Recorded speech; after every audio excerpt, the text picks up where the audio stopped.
Hello friends, welcome to my channel. आज हम हिंदी साहित्य में जो विभिन्न विद्वानों ने काल विभाजन किया था अपने अपने आधार पर, अपने अपने जो भी उनकी पद्धति रही है उनके हिसाब से उन्होंने काल विभाजन किया था। ये एक टॉपिक रह गया था तो आज इसको ही डिस्कस करेंगे। तो हिंदी साहित्य में जो सबसे पहले जिन्होंने काल विभाजन किया था उनमें से सबसे पहले नाम आता है मिश्र बंधुओं का।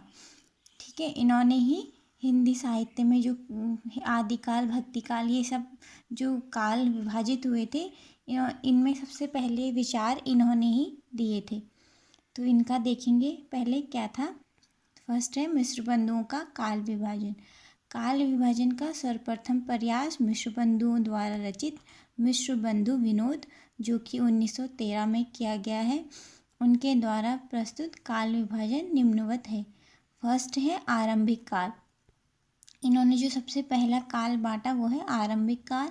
आरंभिक काल के अंदर इन्होंने दो कालों को रखा, एक पूर्व आरंभिक काल, एक उत्तर आरंभिक काल।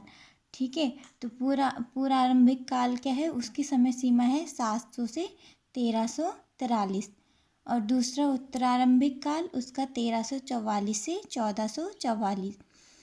दूसरा इन्होंने रखा है माध्यमिक काल। इसके अंतर्गत भी दो कालों में विभाजित किया, पूर्व माध्यमिक और प्रौढ़ माध्यमिक काल। पूर्व माध्यमिक काल की जो समय सीमा है वो है 1445 से 1560। दूसरा जो था प्रौढ़ माध्यमिक काल, इसकी समय सीमा है 1561। फिर तीसरा जो इन्होंने रखा था उसको इन्होंने नाम दिया अलंकृत काल का। इसको भी इन्होंने दो कालों में विभाजित किया, पूर्वालंकित काल और दूसरा है उत्तरालंकित काल। पूर्वालंकित काल की जो समय सीमा है वो 1681 से 1790, और दूसरा उत्तरालंकित काल की जो समय सीमा है वो है 1791 से 1889। और फिर चौथा जो इन्होंने काल रखा वो है परिवर्तन काल।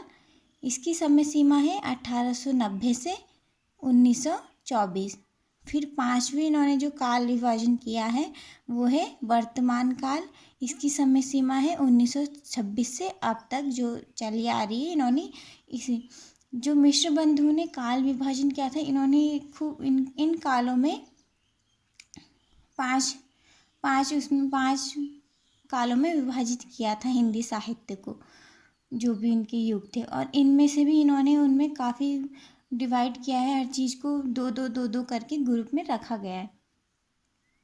अब देखते हैं मिश्र बंधुओं ने ये काल विभाजन तो किया था पर इनमें बहुत सारी त्रुटियां भी निकाली गई थी, क्योंकि इन्हीं के काल विभाजन को मुख्य आधार नहीं बनाया जा सकता था, इसलिए इनकी त्रुटियों को भी देखेंगे।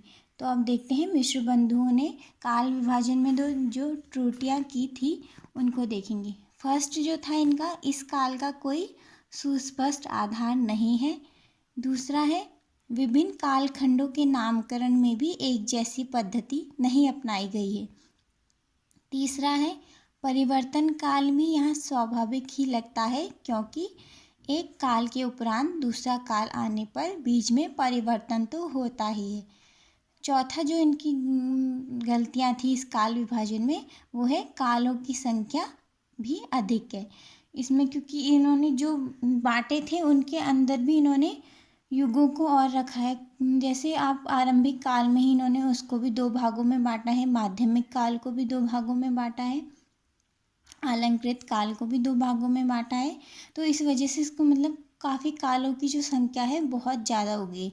5 तो यही हैं, फिर इसके बाद इनके अंतर्गत भी और काल रखे गए हैं। तो इसको उन्होंने हिंदी साहित्य में इनके कालों को इतना मुख्य रूप से स्वीकार नहीं किया गया है। तो ये थे मिश्र बंधुओं का काल विभाजन और उनमें जो जो त्रुटियां की गई थी उनके बारे में। नेक्स्ट वीडियो में हम देखेंगे आचार्य रामचंद्र शुक्ल ने अपने हिंदी साहित्य में काल विभाजन में जो उन्होंने अपनी पद्धति अपनाई है उनके बारे में। Thanks for watching.